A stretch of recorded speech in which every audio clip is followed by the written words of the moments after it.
दोस्तों, अगर तुमको अंग्रेजी में 100 में से 100 नंबर लेकर के आना है, अगर तुम अंग्रेजी विषय में बिल्कुल 100 में से 100 नंबर लेकर के आना चाहते हो, तो अंग्रेजी तुम आराम से लेकर के आ सकते हो। तुम आराम से 95 नंबर, 90 नंबर, 98 नंबर आराम से लेकर के आ सकते हो। लेकिन देखिए दोस्तों, गधे टाइप मेहनत करने से कुछ नहीं होने वाला। मेहनत तो एक गधा भी करता है। एक बच्चा, एक जो गधा होता है ना, एक जो बेल होता है ना, बेल भी मेहनत करता है, उसको फल नहीं मिलता है।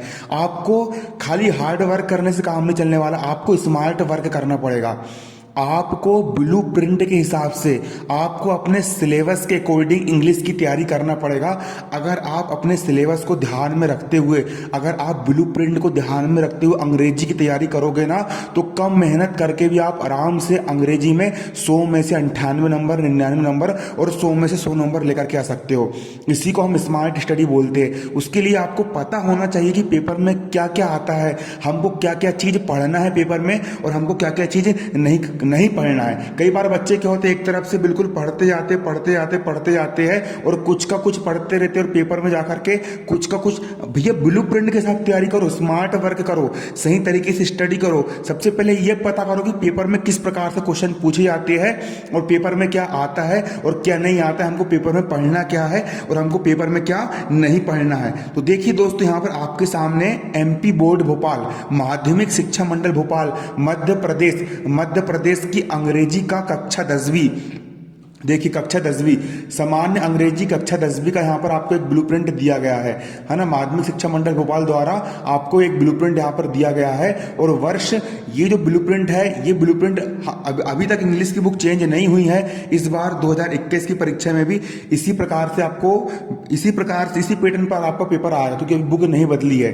इसी पैटर्न पर मैंने खुद ने इसी ब्लूप्रिंट के आधार पर पेपर दिया हूँ, और मुझे किसी इंसान ने समझाया नहीं था, मुझे किसी व्यक्ति ने मतलब कि ब्लूप्रिंट के बारे में उतना अच्छे से बताया नहीं था। और अंग्रेजी में मेरे 100 में से 86 नंबर है 10वीं में। और मैं बता रहा हूँ, मैंने कुछ गलतियां करा था, इसी कारण मैं 100 में से 86 नंबर लेकर के आ पाया। लेकिन अगर मैं आपको जो रणनीति बता रहा हूँ, अगर आपने उस रणनीति का पालन कर लिया, तो आप अंग्रेजी में 100 में से 98 नंबर लेकर के जाओगे।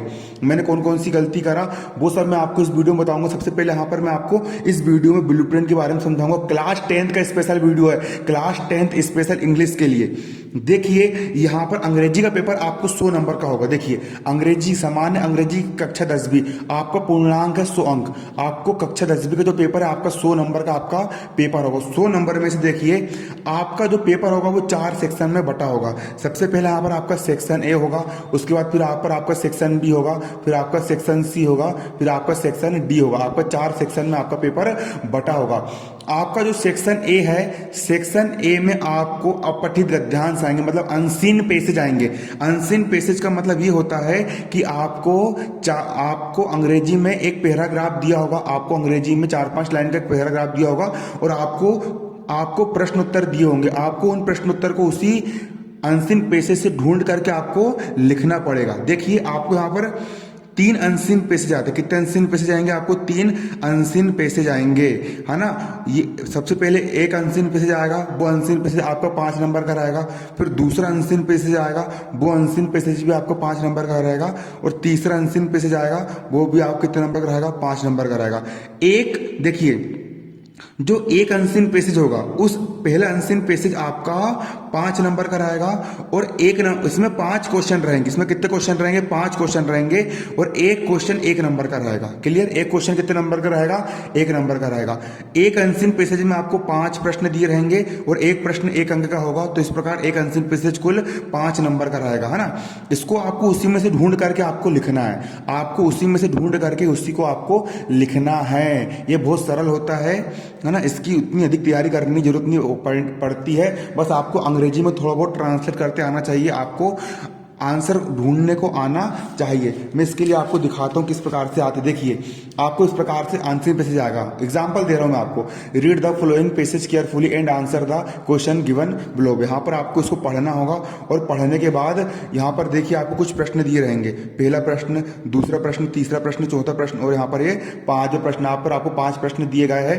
इन प्रश्नों के उत्तर आपको इसी में से ढूंढ करके आपको लिखना होगा, और ये 5 नंबर का आएगा। आप इसको आसानी से कर सकते हो। अब आप पूछो पूछोगे कि इसको करना कैसे है, तो इसको करने के लिए आप क्या कर सकते हो, इस प्रकार के क्वेश्चन को सोल्व करने के लिए आप की जो गाइड दी रहती है, परीक्षा अध्ययन हो गया, फिर 20 हो गए, नवबोध प्रबोध की जितनी भी गाइड दी होती है, शिवलाल की जो गाइड होती है, उन गाइडों के माध्यम से आप इन अनसीन पैसेज को आप आराम से सोल्व कर सकते हो और प्रैक्टिस कर सकते हो, है ना। बस आपको ट्रांसलेट करते आना चाहिए, है ना, और उसके आंसर आपको इसी में मिल जाएंगे, बहुत आसान होता है, आप आराम से लेकर के आ जाओगे, है ना। आप आराम से लेकर के जाओ, कोई बड़ी दिक्कत की बात नहीं है। दूसरा क्वेश्चन भी आपका इसी प्रकार का सेम अनसीन पैसेज होता है और तीसरा क्वेश्चन भी सेम अनसीन पैसेज होता है। बस दिक्कत क्या होता है दोस्तों कि अनसीन पैसेज के जो शुरू के 4 क्वेश्चन होते हैं, 1 2 3 4, ये तो बच्चे लोग आसानी से इससे ढूंढ करके लिख लेते हैं, लेकिन लास्ट का जो क्वेश्चन होता है वो ग्रामर से बन करके आता है। इस क्वेश्चन में दिक्कत जाती है, लेकिन इसको कैसे सोल्व करना है उसका वीडियो मैं आपके लिए अलग से लेकर के आऊँगा, है ना। इस प्रकार देखो 3 अनसीन पैसेज होते हैं। पहला अनसीन पैसेज 5 नंबर का, दूसरा भी 5 नंबर का, तीसरा भी कितने नंबर का होता है, 5 नंबर का होता है। इस प्रकार 15 नंबर के हमारे अनसीन पैसेज होते हैं। कोई बच्चा अगर पढ़ाई करके नहीं भी जाए तो वो आराम से 15 में से 12 नंबर ले लेता है। अंग्रेजी में पास करना, अंग्रेजी को पास करना बहुत ज़्यादा क्या होता है, आसान होता है। अंग्रेजी पास करना बहुत ज़्यादा क्या होता है, आसान होता है। अब सेक्शन बी हमारा राइटिंग होता है, हमारी राइटिंग स्किल होती है ना। सेक्शन बी में सबसे पहले आपको लेटर राइटिंग आएगा। क्या आएगा आपको, लेटर राइटिंग आएगा। लेकिन देखिए दोस्तों, देखिए सबसे पहले मैं आपको पेपर में लिख के डालता हूँ। देखो सबसे पहले आपका पहला आंसर पैसेज होगा 5 नंबर का, ये 5 नंबर का आएगा, आपको 5 क्वेश्चन दिए रहेंगे। इसके बाद ये मॉडल पेपर बता रहा हूँ मैं आपको। इसके बाद आपको यहाँ पर दूसरा आंसर पैसेज दिया हो रहेगा, ये भी आपका 5 नंबर का रहेगा। इसमें भी आपको 5 क्वेश्चन दिए रहेंगे, है ना। इनको आपको उसी में से ढूंढ करके लिखना है। उसके बाद फिर आपका क्वेश्चन 3 भी आपका आंसर पैसेज रहेगा, ये भी 5 नंबर का रहेगा। इस प्रकार 15 नंबर के आपके क्या आते हैं, 15 नंबर के आपके सिर्फ और सिर्फ क्या आते हैं, आंसर पैसेज आते हैं। सिर्फ क्या आते हैं, आपके आंसर पैसेज आते हैं, आपको उसी में ढूंढ करके लिखना होता है। अब सेक्शन बी में क्या होता है, सेक्शन बी का जो आपको चौथा क्वेश्चन होता है, सेक्शन बी का जो चौथा क्वेश्चन होता है, सेक्शन बी का चौथा क्वेश्चन जो होता है, ये आपको हमेशा हर साल क्या होता है कि देखो यहां पर आपको चौथे क्वेश्चन में आपको 2 क्वेश्चन दिए रहते हैं, 2 में से कोई एक क्वेश्चन करना होता है। एक के अथवा में एक क्वेश्चन रहता है, एक के ओर में दूसरा क्वेश्चन रहता है ना। तो हमेशा क्या होता है कि आपको एक एप्लीकेशन आएगी और आपको अथवा में एक लेटर आएगा, है ना। क्वेश्चन 4 जो आपको 6 नंबर का रहेगा, क्वेश्चन 4 आपको कितने नंबर का, क्वेश्चन 4 आपका 6 नंबर का रहेगा, क्वेश्चन 4 आपका 6 नंबर का रहेगा। और हमेशा 6 नंबर में आपको एप्लीकेशन के अथवा में लेटर आएगी। तो आप क्या करो, आपको एप्लीकेशन और लेटर दोनों याद करने की जरूरत नहीं है, आप सिर्फ एप्लीकेशन याद कर लो। आप सिर्फ 5 एप्लीकेशन तैयार कर लो। 5 इंपॉर्टेंट एप्लीकेशन होती है, most important, most IMP 5 application होती है। अगर आपने उन 5 एप्लीकेशन को आपने यदि तैयार कर लिया तो आराम से 5 में से कोई ना कोई एप्लीकेशन फंस जाएगी और आराम से आपको 6 में से 6 नंबर मिल जाएंगे, है ना। अगर आपको 5 एप्लीकेशन के लिखी वाली चाहिए और उसका वीडियो चाहिए तो आप कमेंट करना, उसका मैं अलग से आपके लिए वीडियो लेकर के आ जाऊंगा। कितनी एप्लीकेशन होती है, 5 है ना। सिर्फ 5 एप्लीकेशन आपको तैयार करना, 5 एप्लीकेशन में आ जाएगी। जब से मैं पढ़ रहा हूँ और जब से मैं कोचिंग पढ़ा रहा हूँ तब से हर साल 5 एप्लीकेशन ही आपको तैयार करना है ना। ये आपका क्वेश्चन 4 आता है, इसमें आपको एप्लीकेशन के अंदर में लेटर करने को आता है। इसके बाद देखिए इसका जो अगला क्वेश्चन होता है उसमें आपको क्या आता है, उसमें आपको नोट्स और समरी लिखने को आती है। क्या आता है आपको, नोट्स और क्वेश्चन नंबर जो 5 रहेगा, हर साल से आना 25 साल से यही बुक है और 25 साल से यही सिलेबस चला आ रहा है ना एमपी बोर्ड में, है ना। क्वेश्चन नंबर जो 5 है, क्वेश्चन नंबर 5 जो है ये आपका 7 नंबर का आएगा। क्वेश्चन नंबर 5 आपका 7 नंबर का आएगा। इसमें क्या होगा कि इसमें आपको एक पैराग्राफ दिया रहेगा, है ना। ये बहुत सरल है, इसको आप बिना तैयारी के आराम से कर लोगे। इसमें आपको एक पैराग्राफ दिया रहेगा, इसमें आपको क्या दिया रहेगा, इसमें आपको एक पैराग्राफ दिया रहेगा। इस पैराग्राफ को आपको पढ़ना है और पढ़ करके आपको क्या करना है, इस पैराग्राफ को आपको पढ़ करके आपको इस पैराग्राफ का नोट्स बनाना है। क्या बनाना है, इसका आपको नोट्स बनाना है। नोट्स का मतलब होता है कि इसके मेन पॉइंट निकाल करके आपको नोट्स बनाना है। नोट्स कैसे बनाए जाते हैं उसका वीडियो मैं आपके लिए अलग से लेकर के जाऊंगा। इसको नोट्स मेकिंग एंड समरी कहा जाता है। आपको नोट्स और समरी बनाने के लिए आएगी। नोट्स और समरी कैसी बनाई जाती है, आपको इसमें से मुख्य पॉइंट निकाल करके 10-15 पॉइंट या फिर सब मेन हेडिंग सब हेडिंग करके आपको नोट्स बनाना पड़ेगा। और नोट्स बनाने के बाद आपको यहाँ पर देखो नोट्स आपके 4 नंबर के रहेंगे। उसके बाद फिर आपको इस गद्यांश की आपको समरी लिखने को आएगी। क्या लिखने को आएगी, आपको इसकी समरी लिखने को आएगी। समरी का मतलब होता है सारांश, मतलब कि आपने आपके पास इतना बड़ा गद्यांश दिया गया है, आपको उसको छोटा करके लिखना है, मतलब आपको उसको सारांश लिखना है। और समरी मात्र 30 या फिर 40 शब्दों में लिखी जाती है और इसमें आपको 3 नंबर मिला जाएगा। और इसमें आप आराम से आपको एक टाइटल देना पड़ेगा। टाइटल आप दे दीजिएगा कि इस गद्यांश का टाइटल क्या है, इसका शीर्षक क्या है। टाइटल का मतलब जो होता है, शीर्षक का मतलब जो होता है कि इतनी बड़ी जो कहानी लिखी है, आप इस कहानी को क्या नाम दोगे। एक शब्द या फिर 2-3 शब्द का आपको टाइटल देना पड़ता है।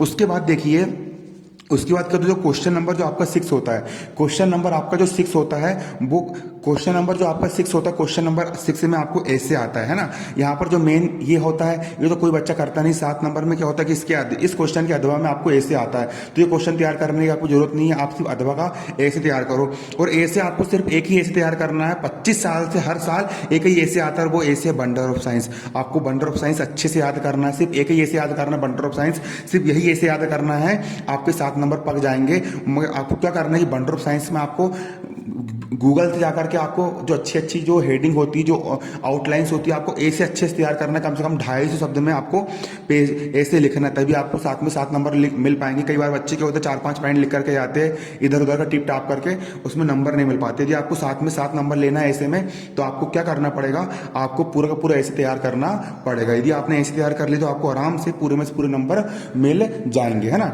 ठीक इस प्रकार से आपका होता है। देखो, आप ऐसे याद कर ले, आपके 7 नंबर पक गए। आपने नोट्स एंड समरी तो आप कोई बच्चा कर ही लेता है, और आपको सिर्फ 5 एप्लीकेशन याद करना है। अगर हमारा सेक्शन सी होता है, सेक्शन सी हमारा ग्रामर होता है, और सेक्शन सी जो होता है वो 20 नंबर का आता है। सबसे पहले यहाँ पर आपको 5 नंबर के ऑब्जेक्टिव रहेंगे। इसमें आपको क्या आता है, इसमें आपको पूरी ग्रामर आती है। ए एंड द का प्रयोग आएगा, बाय विथ फ्रॉम का प्रयोग आएगा। इसमें आपको आर्टिकल्स आएंगे, नरेशंस आएंगे, और साथ साथ टेंस की बहुत सारी चीज यहाँ पर पूछी जाती है। डिटर्मिनर्स पूछी जाती है, मेनी का प्रयोग पूछा जाता है, ब्रेकिंग ब्रोकन, मतलब बहुत सारी चीज यहाँ पर आपको क्या होती है, पूछी जाती है।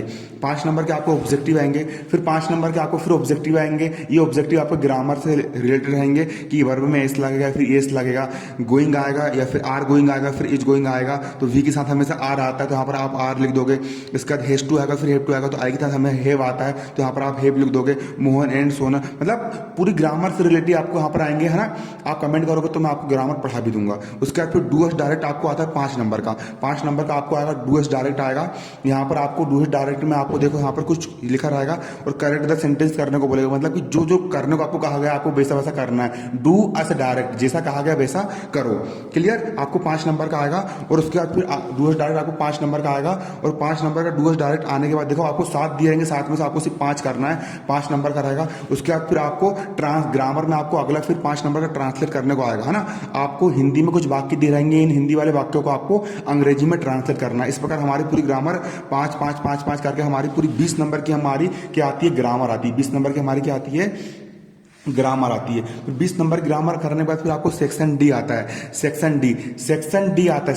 सेक्शन डी में क्या होता है कि आपकी जो टेक्स्ट बुक होती है और आपकी जो वर्क बुक होती है वो पूरी आपकी सेक्शन डी में आती है। इसमें क्या होता है, सबसे पहले जो आपको क्वेश्चन 10 रहेगा, है ना। क्वेश्चन 10 में क्या करेगा कि आपकी जो टेक्स्ट बुक है ना अंग्रेजी की, आपकी जो अंग्रेजी की टेक्स्ट बुक है, अंग्रेजी की जो आपकी टेक्स्ट बुक है, अंग्रेजी की जो आपकी टेक्स्ट बुक है ना, उस टेक्स्ट बुक में से वो कोई भी पार्ट उठाएगा और कोई भी पार्ट का आपको एक छोटा सा पैराग्राफ दे दिएगा।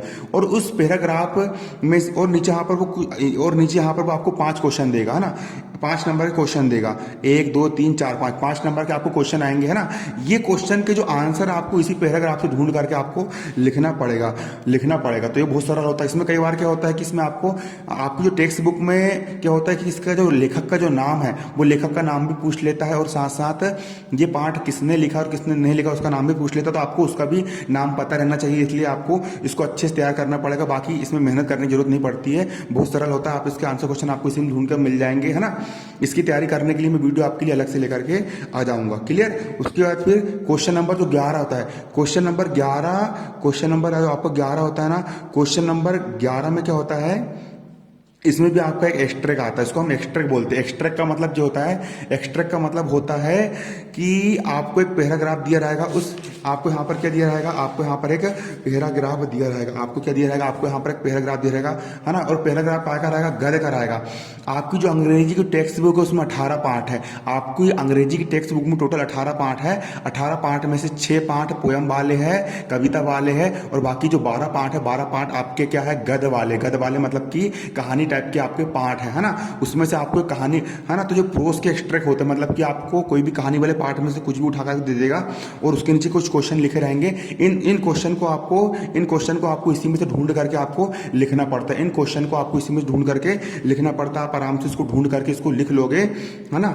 और कई बार क्या होता है कि इसमें क्या करता है कि वो लेखक के नाम पूछ लेता है। उसके बाद फिर यहाँ पर देखिए, आपको यहाँ पर देखिए कुछ क्वेश्चन आएंगे। इसके बाद देखिए यहाँ पर आपको देखो क्वेश्चन नंबर जो 12 रहेगा ना, क्वेश्चन नंबर 12 जो रहेगा उसमें आपको 3 नंबर का क्वेश्चन आएगा। और ये जो क्वेश्चन जो रहेंगे आपके, है ना, ये जो आपके जो क्वेश्चन रहेंगे, ये आपके जो क्वेश्चन रहेंगे ना दोस्तों, ये आपको जो क्वेश्चन नंबर जो 12 है, इसमें जो क्वेश्चन आएंगे ये आपके टेक्स्ट बुक के जो कहानी टाइप के पार्ट होते हैं ना, जिसको हम प्रोस बोलते हैं, मतलब कहानी वाले पार्ट, है ना, उसमें से आपको क्वेश्चन आएंगे टेक्स्ट बुक से, है ना। टेक्स्ट बुक से आपको 3 नंबर का क्वेश्चन रहेगा, है ना। उसका जो क्वेश्चन नंबर जो आपका 12 जो रहेगा, ये हमेशा क्या होता है कि इसका जो बी क्वेश्चन रहता है हमेशा क्या होता है कि ये आपके लेसन 12 है, आपकी टेक्स्ट बुक में लेसन 12 है, उस लेसन का नाम महाराणा प्रताप है। मोस्ट इंपॉर्टेंट पार्ट है, उसमें से 3 नंबर का क्वेश्चन आना बिल्कुल पक्का होता है ना। तो उस लेसन नंबर 12 को आपको बिल्कुल रट्टा लगा लेना, बिल्कुल याद कर लेना, उससे आपको बिल्कुल 3 नंबर का क्वेश्चन आना पेपर में बिल्कुल क्या है, पक्का है। इसलिए आपको वो महाराणा प्रताप वाला आपको लेसन क्या करना है, पूरा का पूरा आपको तैयार करना है। क्लियर। उसके बाद देखिए, उसके बाद यहाँ पर क्या होगा, उसके बाद फिर आपको देखो क्वेश्चन नंबर जो 13 है, क्वेश्चन नंबर 13 में देखो महाराणा प्रताप वाला क्वेश्चन आपको हर साल मिलेगा। जब से अंग्रेजी पढ़ाई जा रही है, जब से अंग्रेजी पढ़ी जा रही है, lesson number 12 Maharana Pratap question आपको मिलेगा, है ना। ये कितने नंबर का आएगा, आपको 4 नंबर का आएगा। मतलब कि जो गद्य वाले जो पार्ट होते हैं, जो प्रोस होते हैं, प्रोस का मतलब ये होता है कि जो कहानी वाले आपके पार्ट होते हैं, उससे आपको देखो 4 नंबर का जी हो गया, 4 नंबर के वाला क्वेश्चन हो गया, 3 नंबर के हो गया, और 3 नंबर का जी हो गया। कितने नंबर हो गए, 4 और 3 हो गए 7, 7 और 3 कितने हो गए, 7 3 हो गए 10 नंबर। 10 नंबर के यहाँ के 10 नंबर के जो प्रश्न उत्तर है आपके कैसे आएंगे, कहानी वाले पार्ट से आएंगे। कहानी वाले पार्ट का मतलब क्या होता है, जो कहानी वाले पार्ट का मतलब मैं आपको समझा रहा हूँ। जैसे कि देखिए, जैसे कि टेक्स्ट बुक में आपको जो लेसन 1 है ना, द पावर, देखो जी होता है प्रोस देखो, अध्याय 2 दृढ़ संकल्प की शक्ति, है ना, द पावर ऑफ डिटर्मिनेशन। इसके जो आंसर क्वेश्चन आपको बुक के पीछे दिए होते हैं ना, उसकी बात कर रहा हूँ। 10 नंबर के आएंगे, कितने नंबर के आएंगे, ये 10 नंबर के आएंगे, है ना। जो कहानी वाले जो हमारे पार्ट होते हैं, कहानी वाले पार्ट हमारे कितने नंबर के आएंगे, 10 नंबर के आएंगे। सबसे पहले 3 नंबर का क्वेश्चन आएगा, फिर 3 नंबर का क्वेश्चन आएगा, फिर 4 नंबर क्वेश्चन आएगा। ये 4 नंबर का जो क्वेश्चन होता है वो लेसन 12 से उठ करके आता है।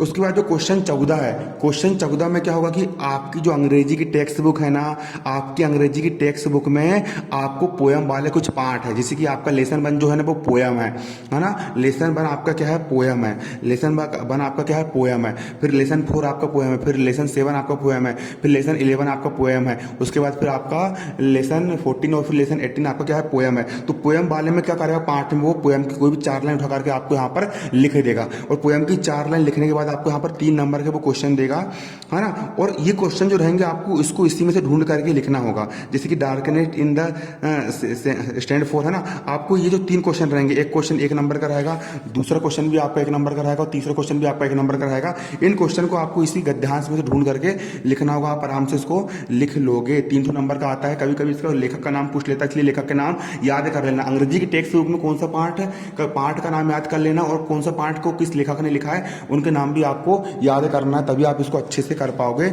उसके बाद देखिए, उसके बाद क्या होगा, देखिए दोस्तों, उसके बाद आपको आंसर क्वेश्चन आएंगे। देखिए 3 नंबर का आपका जो प्रश्न है ना, 3 नंबर क्वेश्चन नंबर जो 15 है ना, क्वेश्चन नंबर 15 जो रहेगा ना आपका, क्वेश्चन नंबर 15 क्या बोल रहा है, what does the door of the Saul suggest. मतलब कि आपका पोयम जो आपकी, देखो अंग्रेजी की टेक्स्ट बुक में, अंग्रेजी की टेक्स्ट बुक 2 बुक होती है, एक होती है टेक्स्ट बुक, एक होती है वर्क बुक। तो अंग्रेजी की टेक्स्ट बुक में आपको 3 नंबर का क्वेश्चन आएगा, ये कि पोयम से आएगा। ये कैसे आएगा, पोयम वाले पार्ट से आएगा। अंग्रेजी की टेक्स्ट बुक में आपको टोटल 18 पार्ट है। 18 पार्ट में से 6 पार्ट आपके पोयम वाले पार्ट है। तो 6 पोयम वाले पार्ट में से, है ना, 3 नंबर का क्वेश्चन निकल करके आएगा, है ना। एक के 2 में क्वेश्चन रहेगा। क्लियर। उसके बाद देखिए, उसके बाद फिर 4 नंबर के आपको और जो क्वेश्चन आएंगे, क्वेश्चन नंबर जो 16 रहेगा, ये भी आपको पोएम वाले पार्ट से उठ करके आएगा। तो अंग्रेजी की जो 18 पार्ट है, 18 पार्ट में से आपको जो 6 पोएम वाले पार्ट है ना, तो 4 नंबर और 3 नंबर, टोटल 7 नंबर का पोएम वाले पार्ट से आपके जो प्रश्न उत्तर होंगे वो आपके सिर्फ 7 नंबर के रहेंगे। सिर्फ कितने नंबर के रहेंगे? 7 नंबर के रहेंगे। यदि आपने सन वाले याद कर लिए ना, जिन क्वेश्चन में सन डले हैं, तो आराम से फंस जाएंगे, आराम से आपको 7 नंबर मिल जाएंगे। लेकिन कोशिश ये करना कि पोएम वाले पार्ट पूरे पूरे याद कर लेना। क्लियर है ना? तो आपके पोएम से कितने नंबर का आएगा? आपका 7 नंबर का आपके पोएम से उठ करके आएगा। उसके बाद जो आपको क्वेश्चन नंबर 17 रहेगा, ये वर्क बुक से आता है। अंग्रेजी की 2 किताब मिलती, 9वीं क्लास में आपको वर्क बुक कोई काम की नहीं है, लेकिन 10वीं क्लास में वर्क बुक से आता है। 10वीं में आपकी एक टेक्स्ट बुक मिली और एक वर्क बुक मिली है। वर्क बुक में भी आपके 18 पार्ट है, तो 18 पार्ट के जितने भी आंसर क्वेश्चन जो वर्क बुक के, वो भी आपको पूरे याद करना पड़ेगा। पूरे पूरे क्या करना पड़ेगा? याद करना पड़ेगा। 9 नंबर के आएंगे। कितने नंबर के आएंगे? 9 नंबर का। क्वेश्चन नंबर 17 जो है 9 नंबर का जो है, ये वर्क बुक से उठ करके आता। कोई भी 3 क्वेश्चन करना होता है आपको। 4 क्वेश्चन दिए रहेंगे, 4 में से आपको 3 क्वेश्चन करना है। ये आपको 9 नंबर का रहेगा। क्वेश्चन नंबर जो 18 है, क्वेश्चन नंबर 18 भी आपका वर्क बुक से उठ करके आएगा। ये 6 नंबर का रहेगा। तो 9 और 6 कितने होते हैं? 9 और 6 15 होते हैं। 9 और 6 कितने होते हैं? 15। मतलब 15 नंबर की आपकी वर्क बुक है। आपकी वर्क बुक टोटल कितने नंबर की है? 15 नंबर की आपकी टोटल क्या है? वर्क बुक है। आपका इस प्रकार से ब्लू प्रिंट है, मतलब कि आपको वर्क बुक भी याद करना है, टेक्स्ट बुक भी याद करना है, साथ साथ आपको एप्लीकेशन याद करना है, लेटर याद करना है। अगर आपने ढंग से 15 दिन में अंग्रेजी पढ़ ली है तो आराम से आप अंग्रेजी में 100 में 100 नंबर लेकर के आ सकते हो। धन्यवाद। जय हिंद, जय भारत।